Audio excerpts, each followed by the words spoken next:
Praise the lord. దేవుని ఘనమైన నామమునకు మహిమ కలుగును గాక. ఈరోజు దేవుని వాగ్దానము, నిన్ను ఎత్తుకొనుచు రక్షించువాడను నేనే. యెషయా గ్రంథము 46వ అధ్యాయం 4వ వచనము. ఈ ఉదయకాల సమయంలో గొప్పవాడైనటువంటి దేవుడే మనందరితో మాట్లాడుతున్నాడు.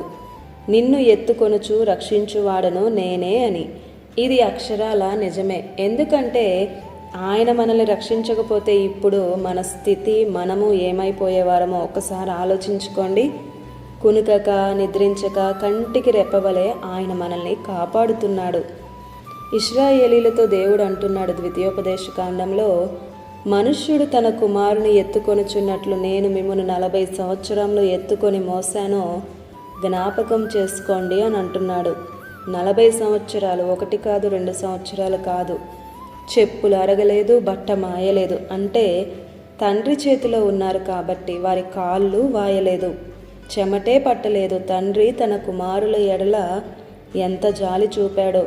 40 సంవత్సరములు వారికి ఎండ దెబ్బ లేదు, వెన్నెల దెబ్బ లేదు.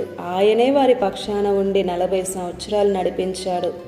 ఆహారం అంటే ఆహారం, నీరు, సమస్తాన్ని నదులనే పుట్టించాడు.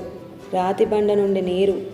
అలనాడు ఇశ్రాయేలీయులను ఎత్తుకొని రక్షించాడే, ఆ శత్రుభీతి నుండి రక్షించి నడిపించినటువంటి దేవుడే ఈరోజు వాగ్దానం వింటున్న మనతో అంటున్నాడు, మన బాధ్యతలన్నీ ఆయనే భరించేవాడు, రక్షించువాడు ఆయనే. ఏ అపాయం, శోధన, కీడు రాకుండా మనల్ని రక్షించేది ఆయనే.